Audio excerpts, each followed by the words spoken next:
Oh, hey there. All right, how are you?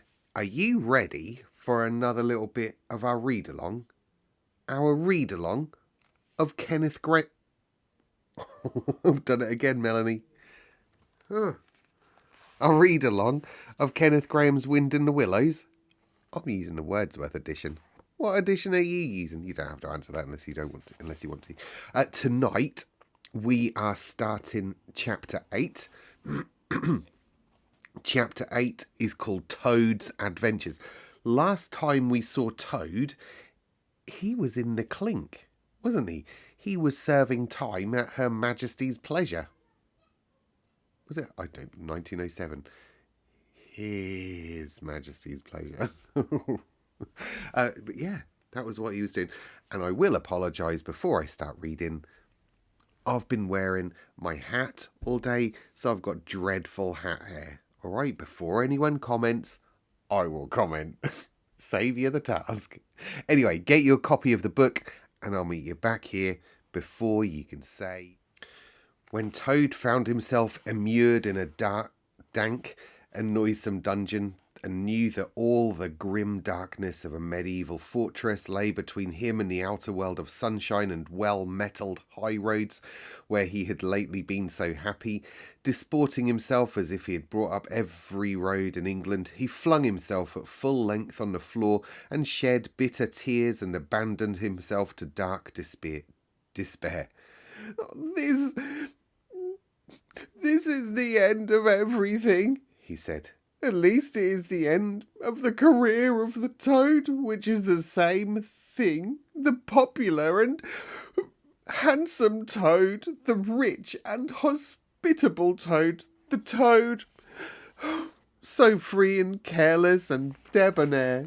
How can I hope to be ever set at large again, he said, who have been imprisoned so justly for stealing so handsome a motor car in such an audacious manner, and for such lurid and imaginative cheek bestowed upon us such a number of fat, red-faced policemen.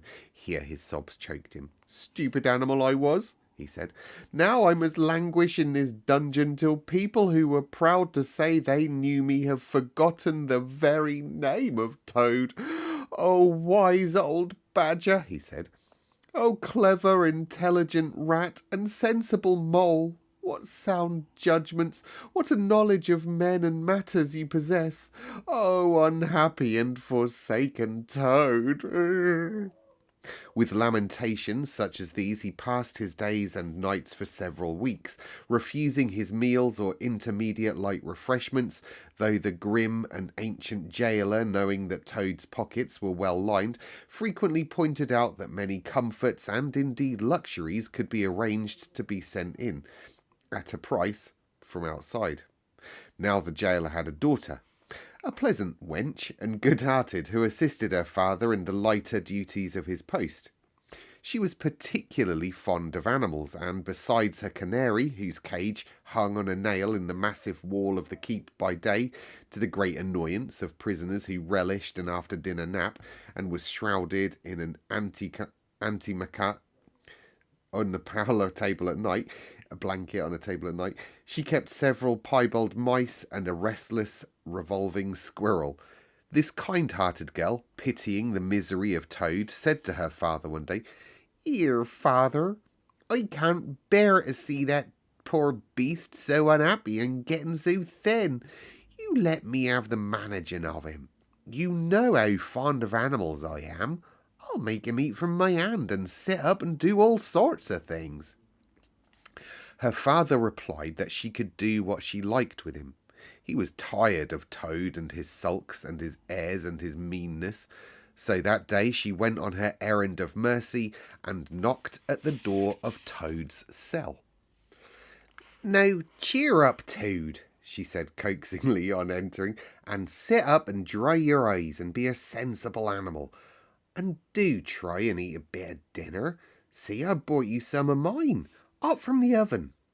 It was bubble and squeak between two plates, and its fragrance filled the narrow cell. The penetrating smell of cabbage reached the nose of Toad as he lay prostrate prostrate in his misery on the floor and gave him the idea for a moment that perhaps life was not such a blank and desperate thing as he had imagined. But still he wailed and kicked with his legs and refused to be comforted, so the wise girl retired for the time, but of course a good deal of the smell of hot cabbage remained behind, as it would do, and Toad, between his sobs, sniffed and reflected, and gradually began to think new and inspiring thoughts of chivalry and poetry and deeds still to be done, of broad meadows and cattle browsing in them, raked by sun and wind, of kitchen gardens and straight herb borders, and warm snapdragon beset by bees, and of the comforting clink of dishes set down on the table at Toad Hall, and the scrape of chair legs on the floor as everyone pulled himself close up to his work. The air of the narrow cell took on a rosy tinge. He began to think of his friends and how they would surely be able to do something, of lawyers and how they would have enjoyed his case. And what an ass he had been not to get in a few. And lastly, he thought of his own great cleverness and resource, and all that he was capable of if he only gave his great mind to it. And the cure was almost complete. When the girl returned some hours later, she carried a tray with a cup of fragrant, why can't I say that tonight? Tea steaming on it, and a plate piled up with very hot buttered toast, cut thick, very brown on both sides, with the butter running through the holes in it in great golden drops like honey from the honeycomb.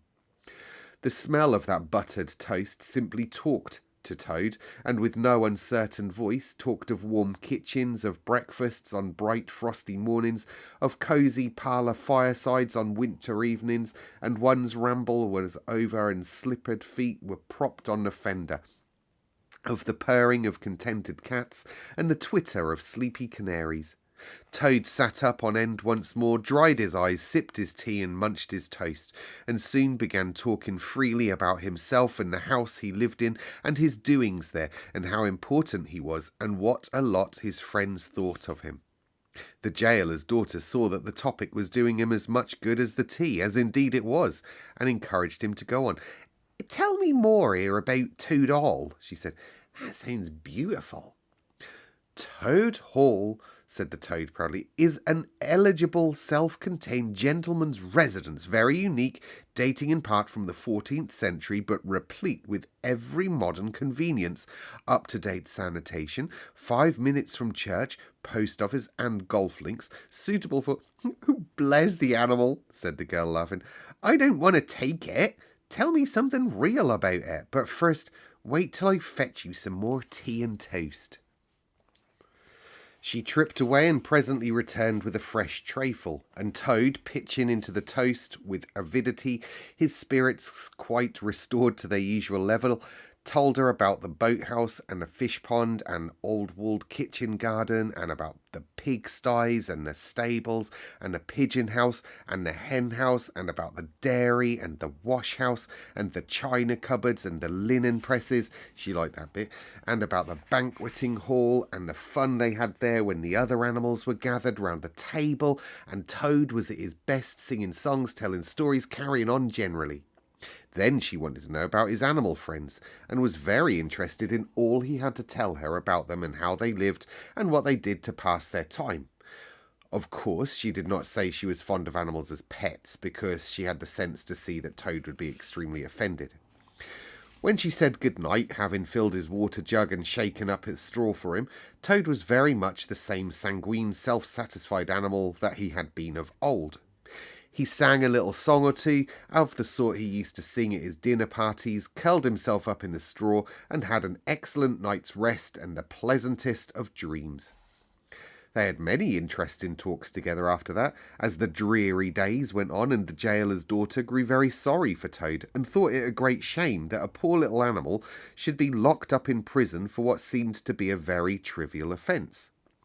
Toad, of course, in his vanity, thought that her interest in him proceeded from a growing tenderness, and he could not help half regretting that the social gulf between them was so very wide, for she was a comely lass, and evidently admired him very much. One morning the girl was very thoughtful and answered at random, and did not seem to Toad to be paying proper attention to his witty sayings and sparkling comments. "Toad," she said presently, "just Just listen, please. I have an aunt who's a washerwoman." There, said Toad graciously and affably. "Never mind. Think no more of it. I have several aunts who ought to be washerwomen." "Do be quiet for a minute, Toad," she said. "You talk too much. That's your chief fault. I'm trying to think and you hurt my head. As I said, I have an aunt who's a washerwoman. She does the washing for all the prisoners in this castle. We try to keep any paying business of that sort in the family, you understand. She takes out the washing on Monday morning and brings it back on a Friday evening. Now, this here is Thursday. This is what occurs to me. You are very rich, at least you're always telling me so, and she is very poor. A few pounds wouldn't make any difference to you, and it would mean a lot to her. Now, I think if she were properly approached, squared, I believe is the word you animals use, you could come and see to some arrangement by which she would let you have her dress and bonnet, and so you could escape from the castle as the official washerwoman. You're very alike in many respects, particularly about your figure." "We're not," said the Toad in a huff. "I have a very elegant figure, for what I am." "So is my aunt," replied the girl, "for what she is. But have it your own way, you horrid, proud, ungrateful animal, when I'm sorry for you and trying to help you." Yes, that's all right. Thank you very much indeed," said the Toad hurriedly. But look here, you wouldn't surely have Mr. Toad of Toad Hall going about the country disguised as a washerwoman?" "Well, then you can stop here as a toad," replied the girl with much spirit. "I suppose you want to go off in a coach and four." Honest Toad was always ready to admit himself in the wrong. "Oh, you are a good, kind, clever girl," he said, "and I am indeed a proud and stupid toad.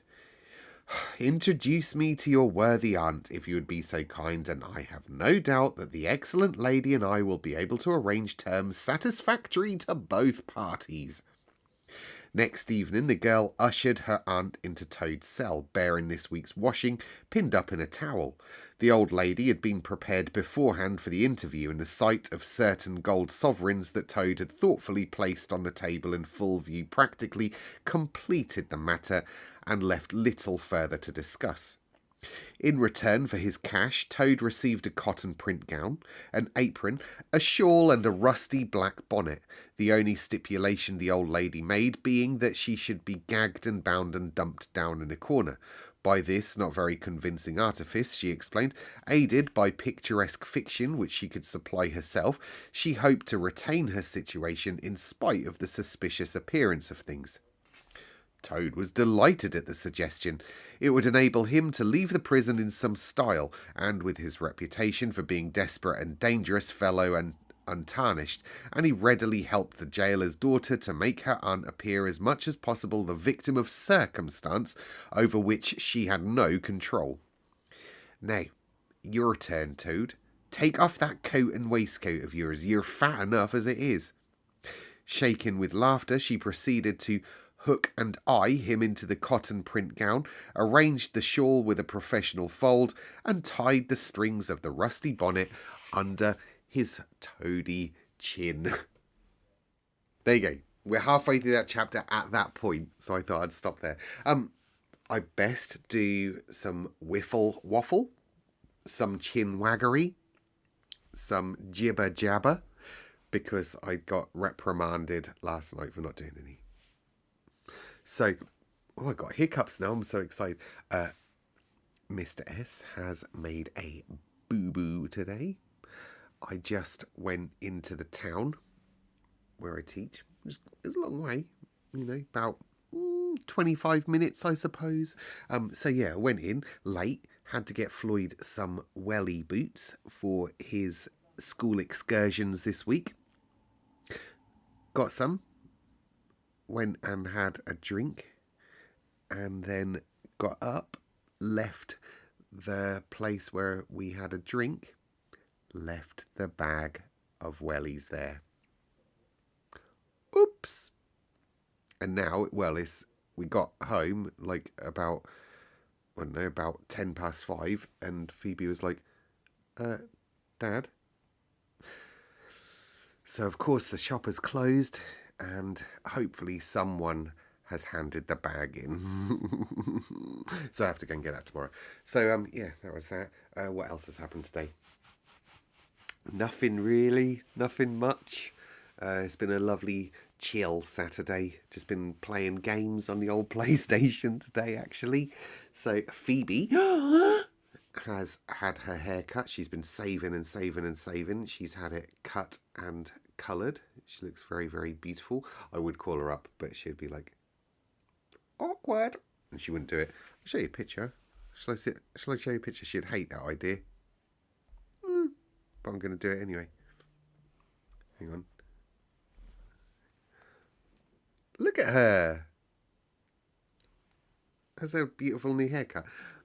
Bless her. She looks so grown up now. I suppose she is grown up, isn't she? Scary. I've been doing this for so long. She's gone from being a little old kid on there to a grown up. Gosh. Heard from Blake today as well. Up at university, he's started like a band up there, and they've started an Instagram page that keeps on saying something is coming. But come on, Blake, if something's coming, we need it soon. You're tantalising us here. But yeah, so I had a little like text message conversation with him. Bo is doing the Duke of Edinburgh Award thing, so he's been volunteering at a nearby park run, so he went and did that this morning. Floyd went with his grandma to the cinema, also in the town, to watch the new Paddington film that he was very raving about.